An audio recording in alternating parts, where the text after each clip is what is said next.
And then suddenly, while the show is in the midst of this hiatus in February of 2017, we all remember when Bob Harper ended up having a heart attack.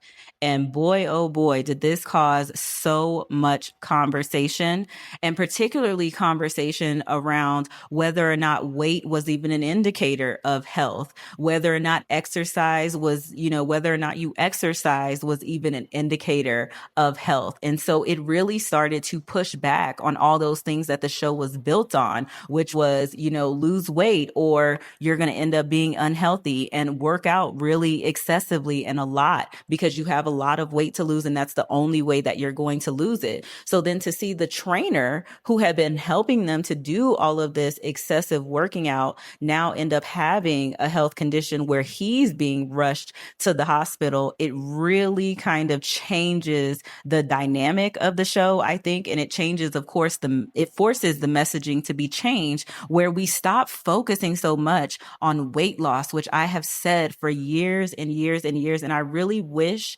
that I could just remove weight loss from like a lot of things related to me and just change it to wellness or change it to, holistic health or something like that. But the audience is the problem too, y'all. The audience is the problem too, because sometimes if I change everything to that, then y'all wouldn't even pay attention, right? So that's like what the biggest loser is thinking as well. But hopefully, when people saw this issue happening, with Bob and him having this heart attack, even though he was someone who worked out a lot, that goes to show you that, for one, sometimes things are just, genetic. That's one thing.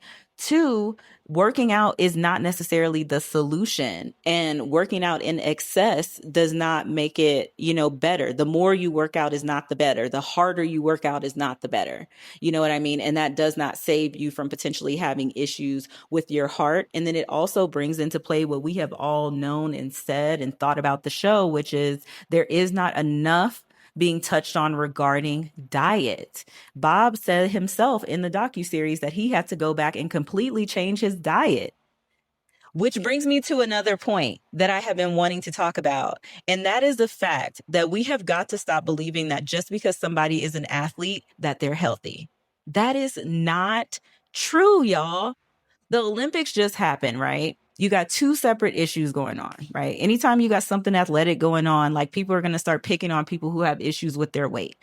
So the Olympics are going on, and then you have, people who have weight issues or, whatever, having their conversation. And then it gets kind of blended into this thing where the people who are overweight start looking at the heavy lifters, right? Especially when we're thinking about women, but men obviously too. But people start looking at the heavy lifters, the power lifters, and they go, see, they're an athlete, they're healthy. And to that I say, are y'all serious? Like, I really, and I'm really asking. And obviously, like, an athlete is an athlete is an athlete. And the things that they do and can do with their bodies is incredible. And this is not just in relation to power lifters. Please, I'm even talking about bodybuilders. Have you ever seen a bodybuilder who has just gone way in the wrong direction? You have bodybuilders having heart attacks and dying. You have bodybuilders, women who are completely losing their menstrual cycles because they are over exercising and under eating and not supporting their hormones. And then, yes, you can have power lifters who are very strong, who are living in bigger bodies, but that does not mean that they're healthy because they work out. You get it? You see where I'm going with this? That doesn't mean that the fact that when you have that much fatty tissue in your or over your gut, that you're more likely to have that fatty tissue also around your organs. This is a conversation that we need to be having. It is okay to support these athletes. It is commendable, the things that they are doing, but we really have to be honest and realistic. Even NFL players, these big linebackers, all those big guys, pay attention to what they do after the NFL. So many of them end up purposely getting that weight up off of them. Some of them are keeping that weight on just for their position, y'all. It's a part of their athleticism. It's a part of them being an athlete, but it's not a reason for somebody who is dealing with obesity to say, this is healthy because this person can still run.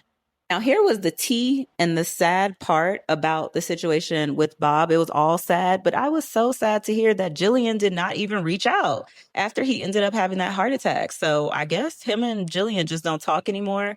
But to have that experience with somebody on a show, I mean, granted, I don't know if something else happened or there was a reason, but to not reach out after somebody has, a medical emergency like that in a gym setting and y'all are like connected by the gym, it's just weird. Like, you were on this show, like, I don't know, that's not giving. That definitely made me side eye Jillian, but maybe I need to watch some of those podcasts that she's been on to see if she's potentially explained this. So the producer ends up saying that he feels like the show was a success. He feels that the show worked. He says that it was a big motivator, that it created accountability. And I do think that it was a very motivational show. I think that it also proved what I have been saying for years and years and years, which is that motivation is simply not enough. The show motivated a ton of people, including me. But just like I said in that original video I did, when I actually lost the weight, the show was off.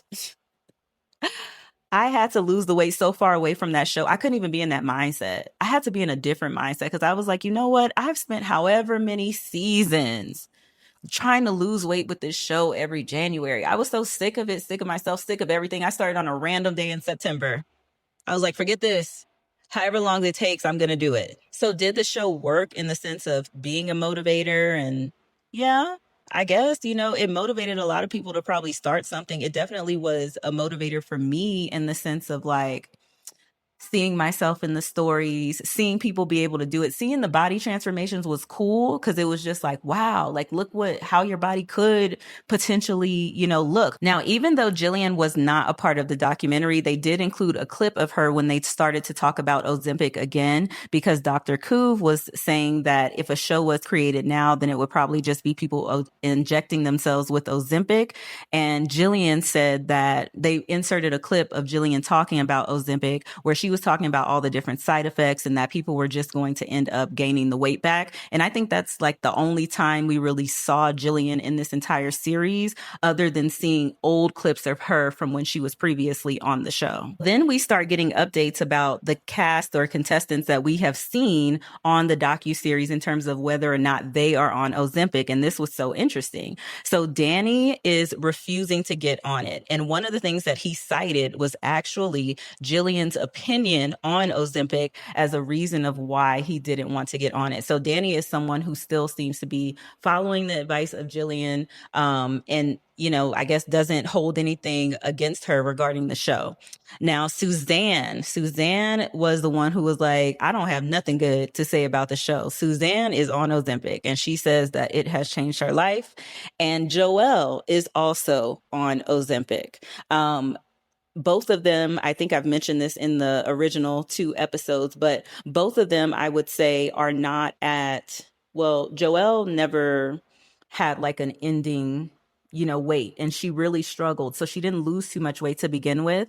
She is significantly smaller than she was on the show. She does look totally different. Now with Suzanne, I thought Suzanne had lost 110 pounds. Am I getting that confused with somebody? I thought she had lost 110. But anyway, the point is that she's on Ozempic now. And she was actually the one who said, she's never going to be as small as she was before. I think she's the one who said that. But anyways, she's on Ozempic. So they go back to Mr. Broom and they start talking to him about different ways that he wants the show to be remembered. And he just said to remember that the show was started because of him finding this bulletin post by an obese person who said they were seeking a trainer to save their lives. So I think here he's really just trying to get across the point that, hey, this was really, the original intention was really to help and for people to just keep that in mind. Also said something that I really liked, which was if he did the show again, he would remove the prize element.